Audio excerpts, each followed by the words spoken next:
Yeah, you had to be there. No matter what I did.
Can't hear you.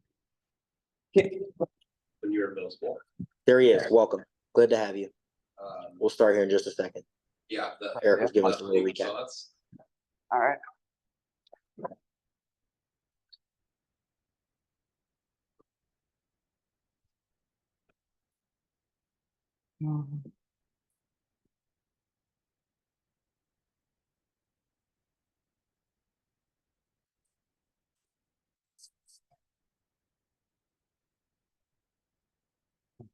Keys.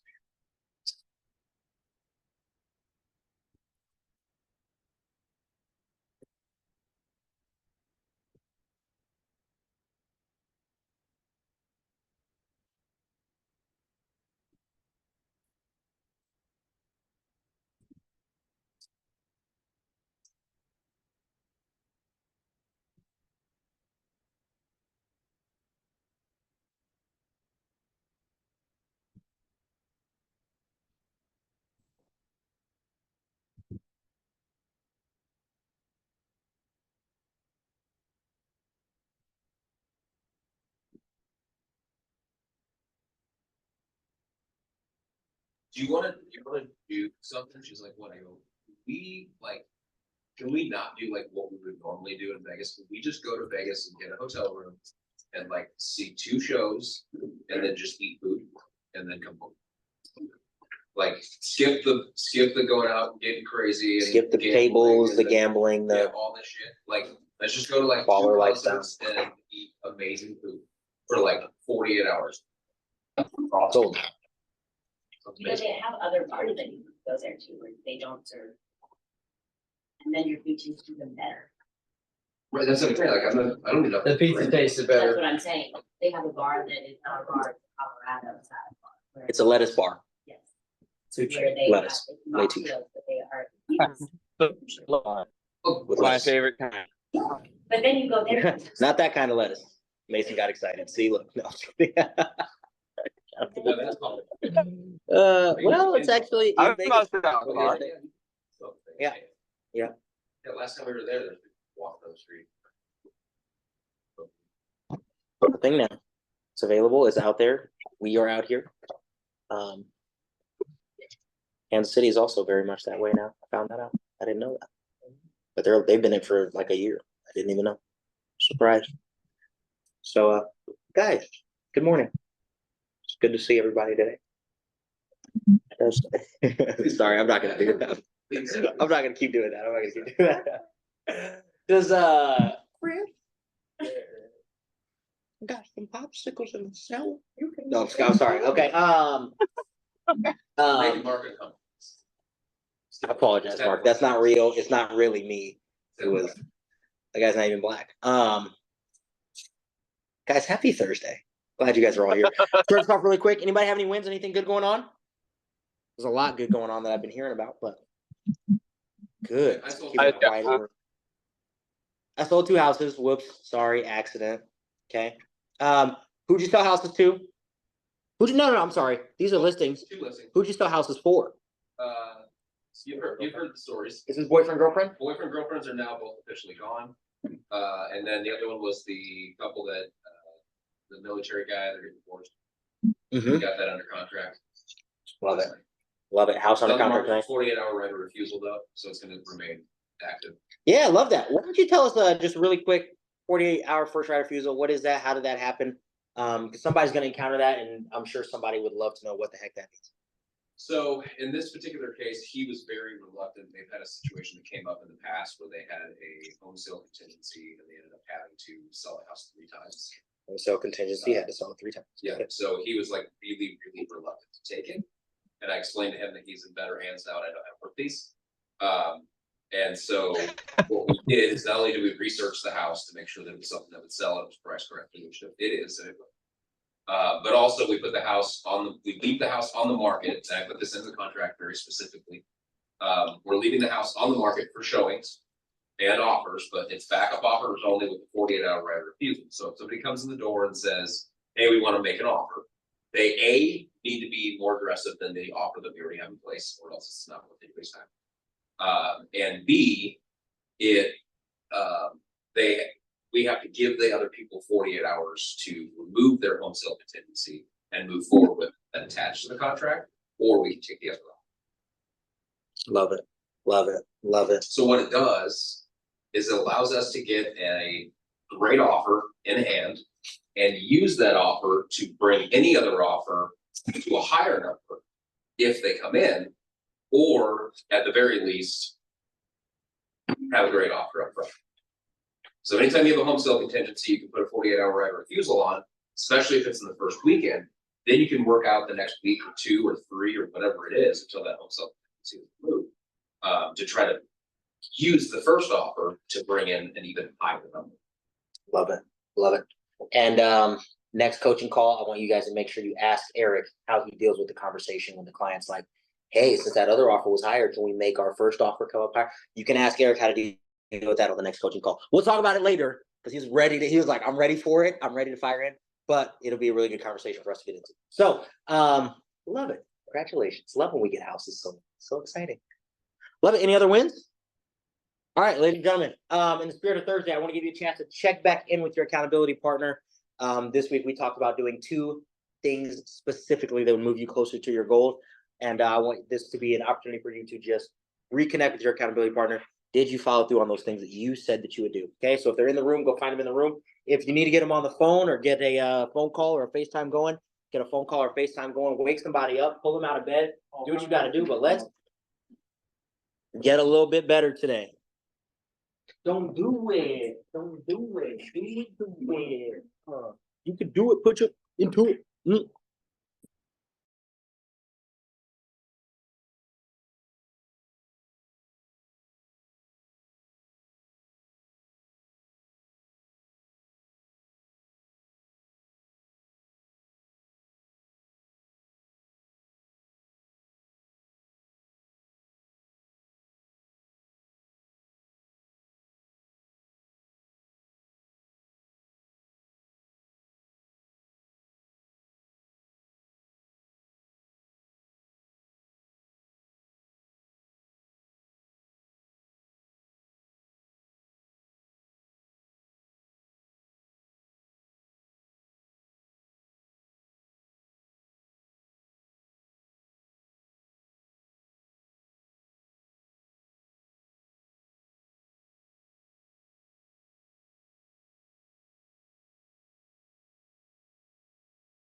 Understandable. people are good.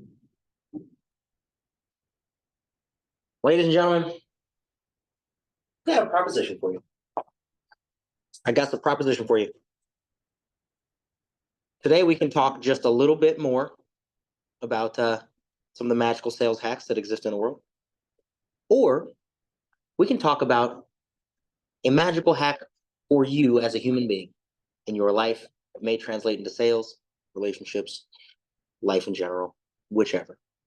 So, we got to do this in a very secretive way. So if everybody just close your eyes for half a second, really quick. Anybody who would love to do another really cool sales hack? Show of hands really quick. Sales hack. Show of hands. Good. Love it. Okay. Personal development hack that might change your life. Okay, cool. All right. Love it. We got some double voters out here. This is good. Okay. Everybody can open their eyes. This is great. Bella was the deciding vote. Anybody guess what Bella voted for? Neither one. Okay. You're all dismissed. You can go home. No, I'm just kidding. I'm just kidding. All right. Ladies and gentlemen, let's wrap for just a second. Earlier this week, we did a little activity in which I invited you to try to get depressed. And we put you in a physiology where your body says, I'm not depressed. And you try to get depressed, and you try to get down, and you try to lower your mood. And successfully, no one was able to do it. Okay, that's a great success for me. Nobody's able to do it. So if your physiology is one of the quickest ways for you to affect your own personal mood, I'm going to give you another couple of hacks really quick to affect two things that really, really, really plague salespeople in general, more specifically real estate agents. Okay. The first one is the thought of you being a successful agent. Okay. So what I want you to do is I'm going to give you 30 seconds, and I just want you to write or type in your notes or wherever you have something in front of you. And I just want you to write for 30 seconds. And what I'm going to ask you to do is I'm going to ask you to write for the entire time. But what I want you to do is I just want to know from you what specifically has to happen in order for you to be a success. What specifically has to happen in order for you to be a success, or an event to be a success, or a relationship to be a success? But when you think about in order for success, for you to consider something or yourself a success, what has to happen? Okay. I just want to give you 30 seconds to get your thoughts out. And I just want you to write all the things that you feel have to happen in order for you to consider something a success. What has to happen? And I'm not going to prompt you on this. I just want you to write whatever comes to mind in order for you to feel successful or consider something successful or consider yourself successful. What specifically has to happen?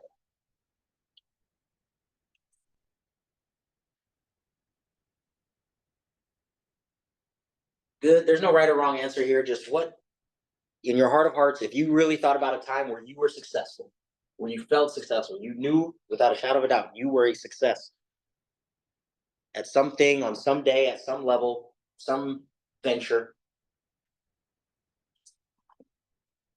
What happened that made it feel like a success? All right, and stop. Okay, and again, there's no right answers here, but the reality is right now you just wrote down a thing or a number of things that have to happen in order for you to feel like something successful. And this is something that every salesperson chases, but the reality is a lot of times we don't take the time to define it. And as you're looking at your list, I'm going to ask you to just look at your list or look at the things that you wrote down. And I just want to ask on a scale of 1 to 10,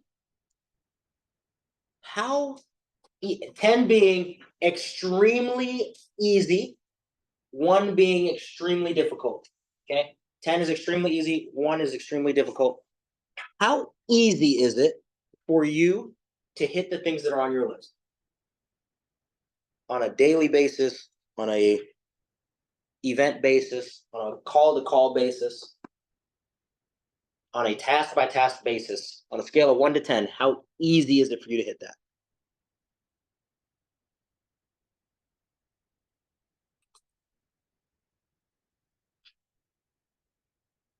Out of curiosity, anybody looking at their list and there's like, it's a 10, it is easy as pie to hit that thing that list of things that I would consider success. Yeah, nobody's a 10. Okay, how about anybody who is a 7 or above? 7 or above, easy to hit. 7 or above, okay, love it. Anybody a 5 or above? Anybody a 5 or above?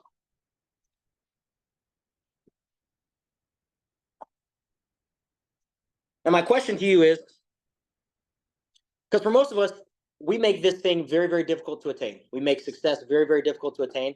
And I just want you to consider right now, where does this definition come from? Who decided that this is success?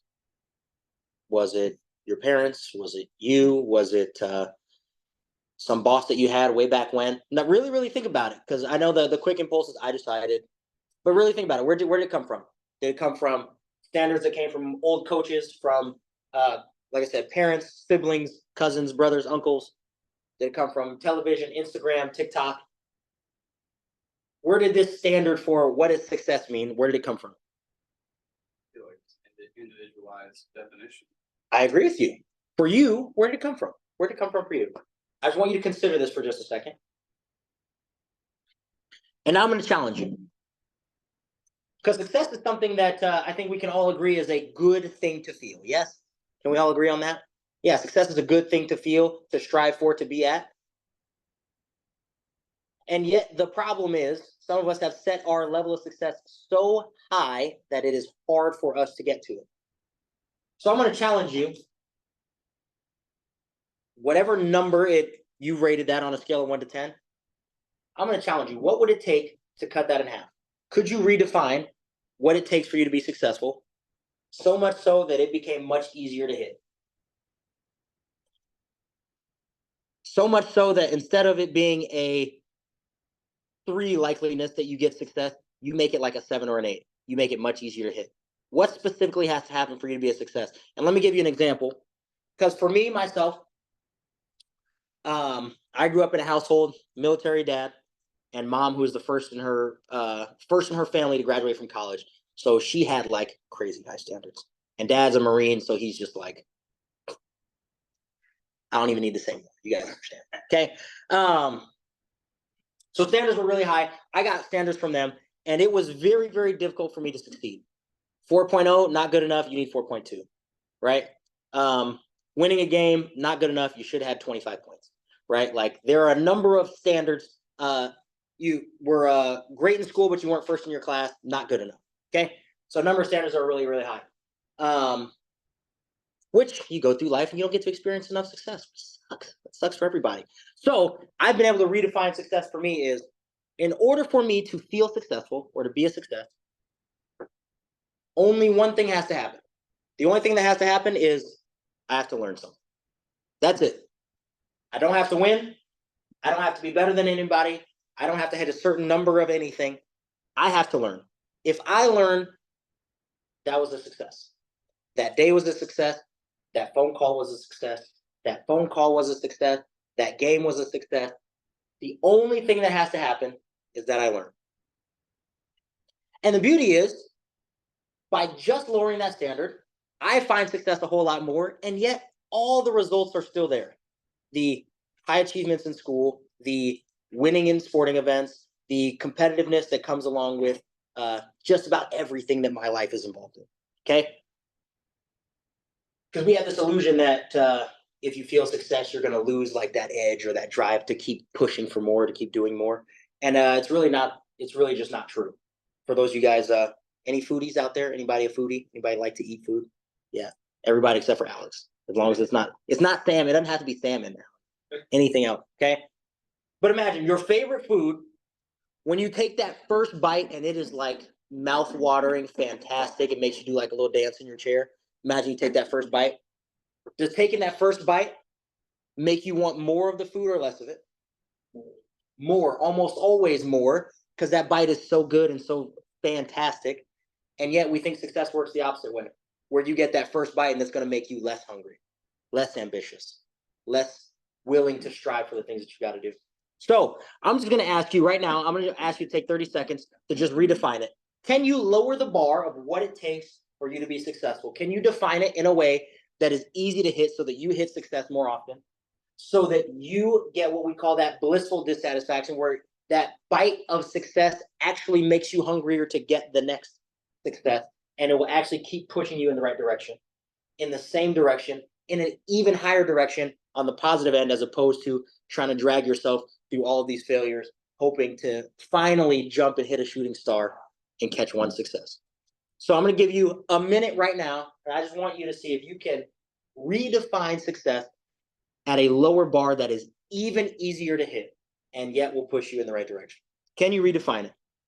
Redefine it for yourself. And Mason gave us a great nugget, which is the reality is this is all about you. All about what you find most valuable, what is most appealing to you. And if you're looking for a way in which you could really redefine success and lower the bar, I want you to consider your 6 human needs. Because earlier this month, we ranked 6 human needs that we all have, and yet we all value them very, very differently. You've got 1 or 2 that stick out way above the rest. And is there some intrinsic reward or feeling of success that you could get by tying your definition of success to that thing that you value most? Because against any surprise to you, growth is probably the 6 human need, or one of the 6 human need that I value the most. And naturally, my redefinition of success is directly tied to my ability to get that thing. So can you redefine it for yourself in a way that makes it much easier to hit, so that when you go to the phone and a client tells you, no, I don't want to move today, it doesn't feel like ultimate failure. It actually could be redefined as a success.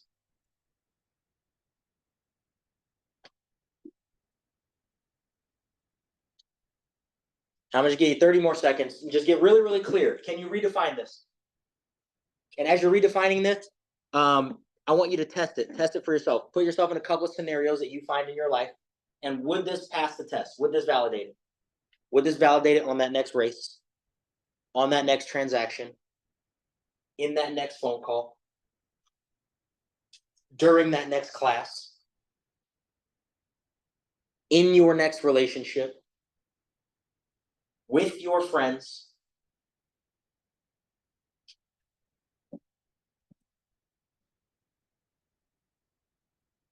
In that next sporting event, tournament, game? Could you feel like a success if you got that thing that you've now redefined, that new lower bar?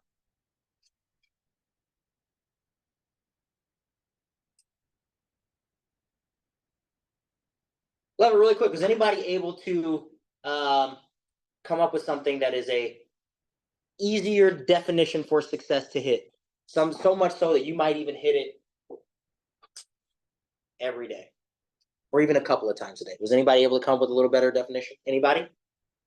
Anybody willing to share what they came up with? What was your, how do you redefine success? If you got one, just shoot it at me. What you got?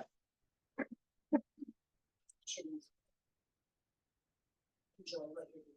Amanda says, if I enjoy what I'm doing, success. If I get just an ounce of joy, how much, like how long do you have to enjoy it? Do you have to enjoy it the whole time? Or do you need like at least 1 second? Like how much do you need? Yeah, that's fair. That's fair. Or you could just pick, because it's up to you. You tell me. Love it. Who else? What else? Go ahead. Mine was just keeping promises that you make to yourself. Love it. Yeah. As long as I kept the promise that I made to me, we're good. Whatever happens outside of that, it's not up to me, but I can win. Yeah, you could win a couple times a day doing that kind of stuff. Yeah, absolutely. Love it. What else? Anyone else? Feel fulfilled in what you do as a whole. Feel fulfilled in what you do as a whole. I like that, but I'll be honest with you, it's a little too broad. That's tough to hit. That's a wild bar. Fulfillment? Holy cow. Here's my question. What specifically has to happen in order for you to feel fulfilled? Whenever you're helping and providing as much like input as possible. You like to give to people.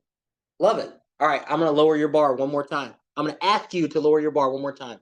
You love contribution. You love to give to people. You love seeing what people get when you give to them. Yes? It sounds like, oh, I get, never mind. That's not yours. Okay, scratch that.